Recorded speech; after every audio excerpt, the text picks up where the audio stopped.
It's relatively easy to get hurt on the job here in Connecticut and across the country. It happens to about 2 million Americans every year, and they're entitled to the workmen's compensation payments they claim. But now Action News is learning an ever-increasing number of those claims are fraudulent. Those phony claims cost Connecticut residents between $50 and $75 million last year and have overworked law enforcement officials on the ropes. We're being swamped, and it's not fair to the business community or to workers who are working every day because they pay for this. And this is the fraud he's talking about. One of the drivers in this Connecticut stock car race was claiming temporary total disability from his job as a truck driver and was receiving payments. He was caught on this undercover video, which we are showing you on the condition that we won't reveal his identity or the identities of others. Authorities say he is currently on probation. This man is caught working as a tile mason and lifting boxes of heavy tiles. He too was receiving payments and claiming temporary total disability from another job. It's called double dipping. He's also currently on probation. Authorities say it was the same story for this woman working in a Connecticut shopping mall while claiming temporary total disability from another job. Businesses are leaving the state of Connecticut because of the cost of workman comp in this state. And we can cut that down if we can stop the larceny and the fraud.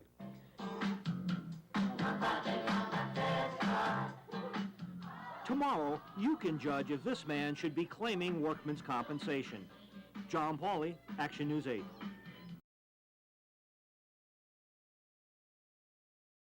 Tonight, staggering statistics concerning the number of children abducted in this country. The National Center for Missing and Exploited Children estimates that as many as 4,200 children may be abducted each and every year. As parents, what can you do to make sure your children are listening to you when you warn them about strangers? Investigative reporter John Pauly begins his series, Easy Prey. Television reports like these on the abductions and murders of Polly Klaas in California, Sarah Ann Wood in New York, and Holly Perrine in Massachusetts make a parent's blood run cold. The victims are in the 10 to 18-year-old age group, the group the National Center for Missing and Exploited Children says is the most vulnerable, partially because they are off on their own doing things rather than under constant supervision like younger children. Parents say to themselves, my children won't be abducted. I've told them never to go with strangers. Unfortunately, many times they're wrong.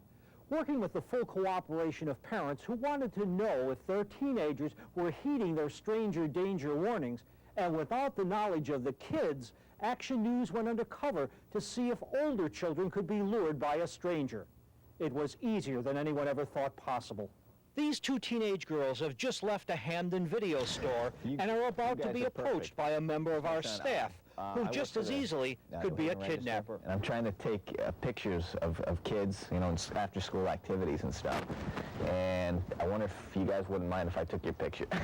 The girls are waiting for the Polaroid picture to develop, and one of their mothers is watching with us in our parked undercover van.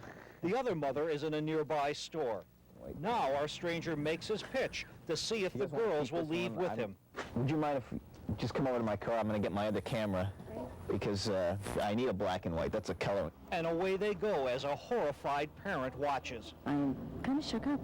I am. I'm shook up right now. A minute later, we tell them they have been tricked and bring them to our van and their mothers. Why'd you go with our stranger here? He was nice enough. And what did the mothers think? I saw them very happy and excited about having their picture taken, and then when I saw them going, it was like two little chicks being led to slaughter, and I said, oh my gosh, my heart went down. I started shaking. I guess I was disappointed and surprised. I had really felt assured that my daughter understood that that was not something that was an acceptable thing to do. What could these parents have done differently? Tomorrow you'll hear from a child psychiatrist who tells us what every parent should know to keep their children safe from strangers. John Pauly, Action News 8.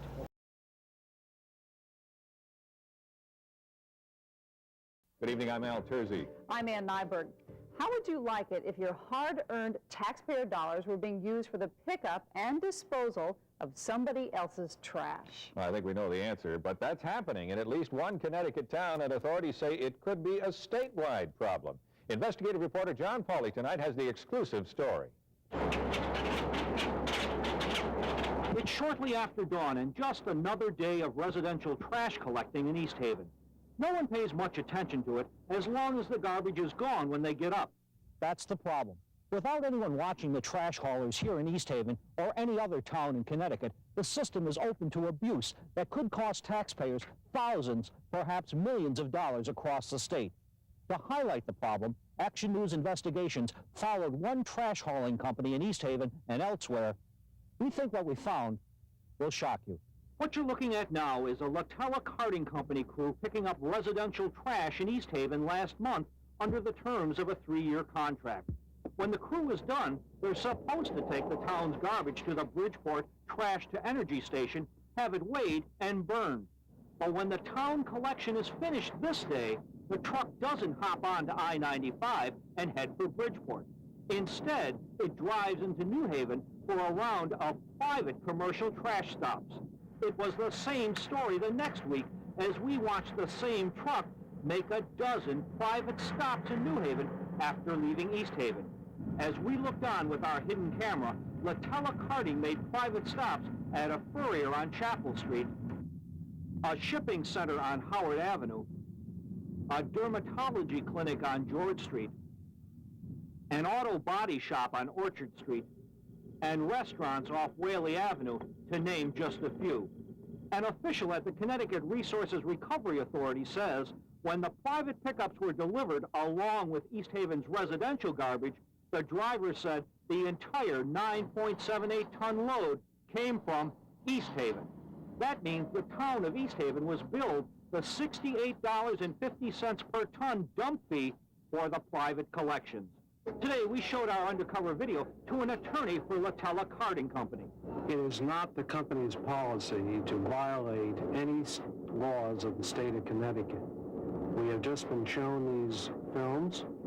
We will investigate them, discuss them, and have a statement after that has been done. Tomorrow, we'll show you the reaction of East Haven officials when we show them our undercover video and tell you what the town is doing to halt the ripoff. John Pauly, Action News 8.